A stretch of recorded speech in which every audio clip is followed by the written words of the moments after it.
Hello বন্ধুরা, তোমরা সবাই কেমন আছো? আশা করছি অনেক ভালো আছো। আমি আফসারা হক তোমাদের সবাইকে স্বাগত জানাই গোজি 8-এ।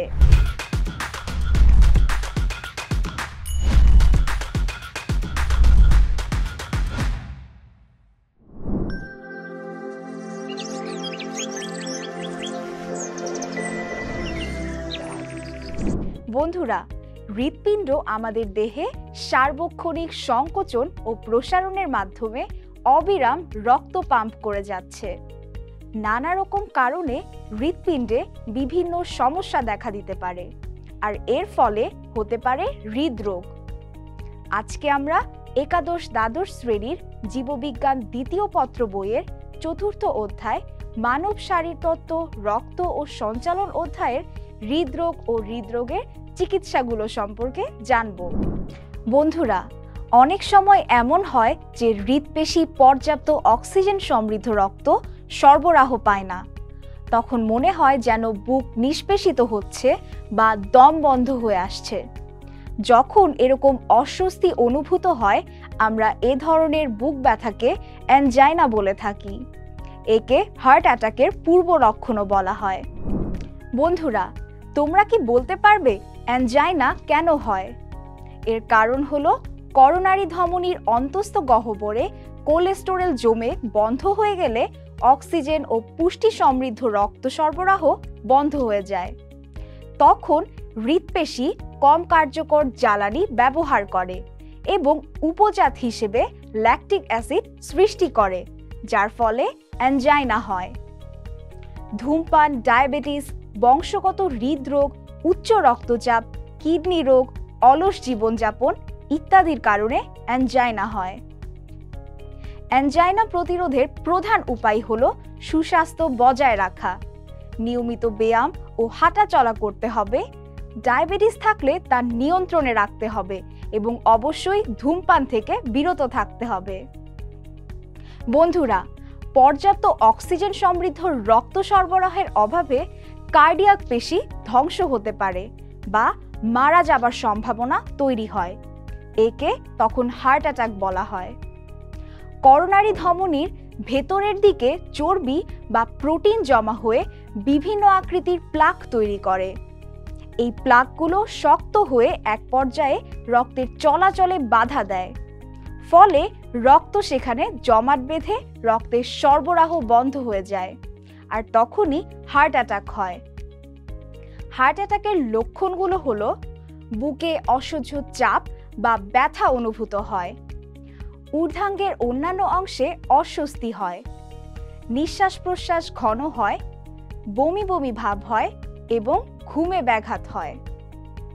হার্ট অ্যাটাক প্রতিরোধে আমাদের যা মেনে চলতে হবে সেগুলো হলো বডি মাস ইনডেক্স মেনে চলতে হবে, নিয়মিত হাঁটাহাঁটি ও ব্যায়াম করতে হবে, চর্বি ও কোলেস্টেরল যুক্ত খাবার বাদ দিতে হবে, কোলেস্টেরল, রক্তচাপ ও ডায়াবেটিস নিয়ন্ত্রণে রাখতে হবে, ধূমপান, অ্যালকোহল প্রভৃতি ত্যাগ করতে হবে।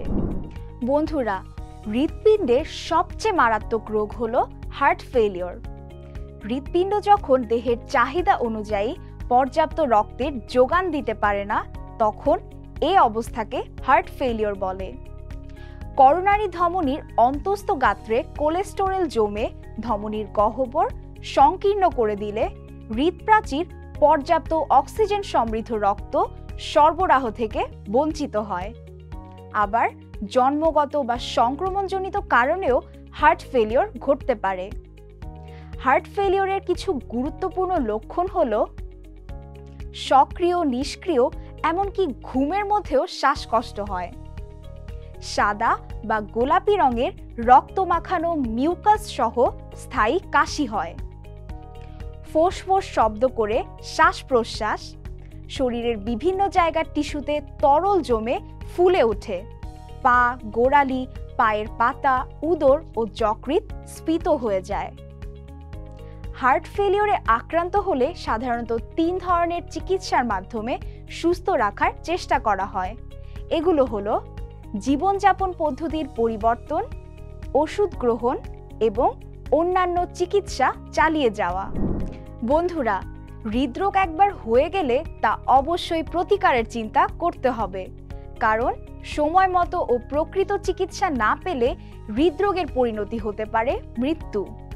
তাহলে বন্ধুরা, এখন চলো আমরা হৃদরোগের কিছু প্রচলিত চিকিৎসা সম্পর্কে জানব। প্রথমেই চলো দেখে নেই পেসমেকার কি। পেসমেকার হলো একটি বায়ুরোধী বদ্ধ গতি উৎপাদনকারী যন্ত্র। বন্ধুরা, তোমাদের কি মনে আছে আমাদের দেহেও কিন্তু এক ধরনের পেসমেকার আছে, তা হলো সাইনোঅ্যাট্রিয়াল নোড।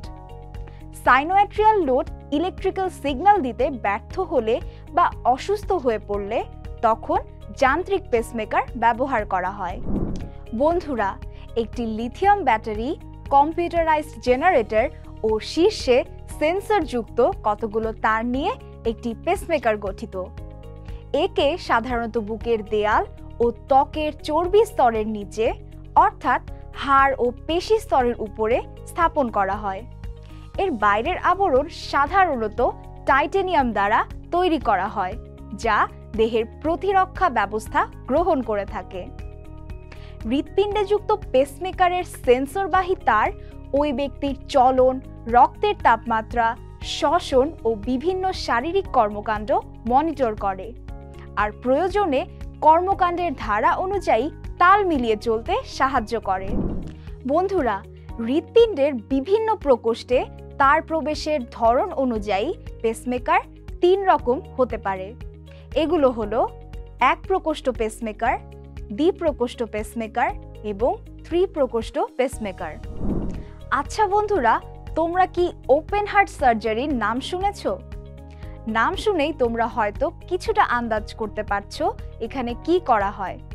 ঠিক ধরেছ বন্ধুরা, ওপেন হার্ট সার্জারির সময় রোগীর বুক কেটে উন্মুক্ত করে হৃৎপিণ্ডের অপারেশন করা হয়।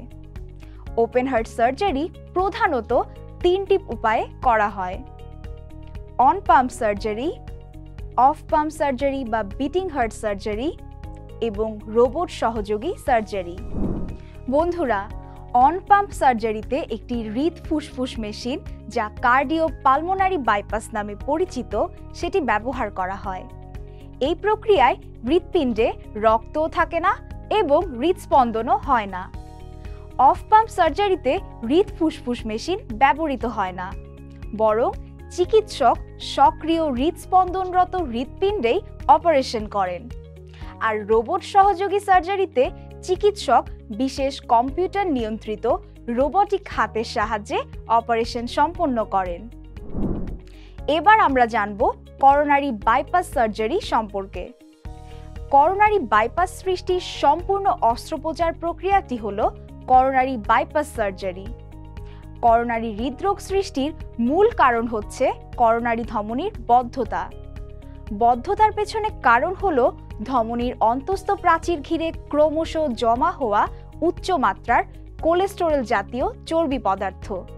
এগুলো পরে প্লাকে পরিণত হয়। বন্ধুরা, যখন করোনারি ধমনীর লুমেন 50 থেকে 70% সংকীর্ণ হয়, তখন থেকেই হৃৎপেশিতে অক্সিজেন সমৃদ্ধ রক্তের প্রবাহ কমে যায় এবং বুকে ব্যথা অনুভূত হয়। প্লাকের চূড়ায় যদি রক্ত জমাট বাঁধে, তাহলে পরিস্থিতি হার্ট অ্যাটাকের দিকে চলে যায়।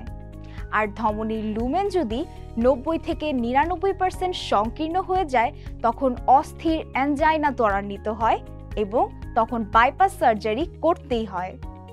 সাধারণত 3 থেকে 5 ঘন্টা সময়ের মধ্যে বাইপাস সার্জারি সম্পন্ন হয়।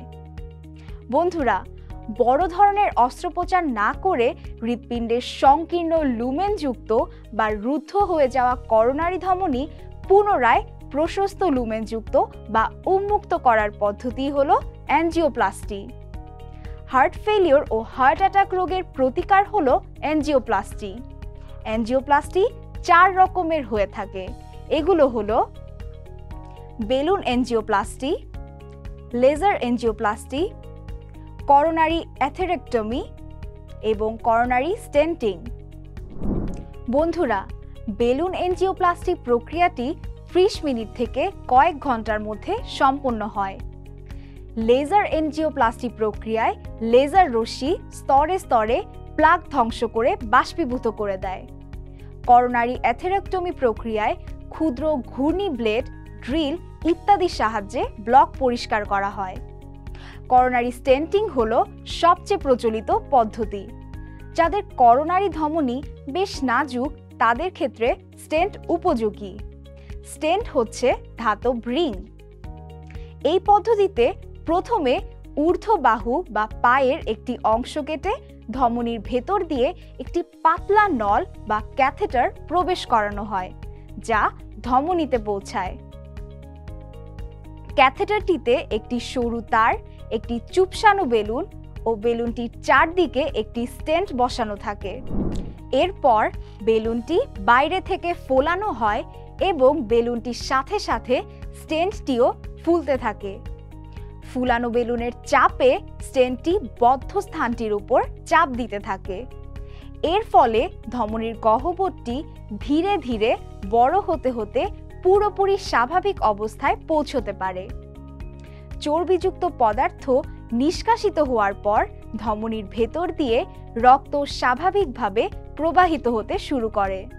এরপর বেলুনটিকে সংকুচিত করে বাইরে বের করে আনা হয়, কিন্তু স্টেন্টটি ধমনীর ভেতরেই রেখে দেওয়া হয়। আর এভাবে প্রক্রিয়াটি সম্পন্ন হয়। বন্ধুরা, প্রতিকারের চেয়ে প্রতিরোধ সবসময় ভালো, তাই সবার উচিত হৃদরোগ হওয়ার আগেই সচেতন হয়ে পড়া। আর অবশ্যই সুস্বাস্থ্য মেনে চলতে হবে এবং ধূমপান ছেড়ে দিতে হবে। আমাদের আজকের আলোচনা তাহলে এই পর্যন্তই। আশা করছি তোমরা অনেক কিছু শিখতে পেরেছো আজকের পর্বে। দেখা হবে সামনের পর্বে। সেই পর্যন্ত সবাই ভালো থেকো, সুস্থ থেকো এবং অবশ্যই গোজিয়েটের সাথেই থেকো।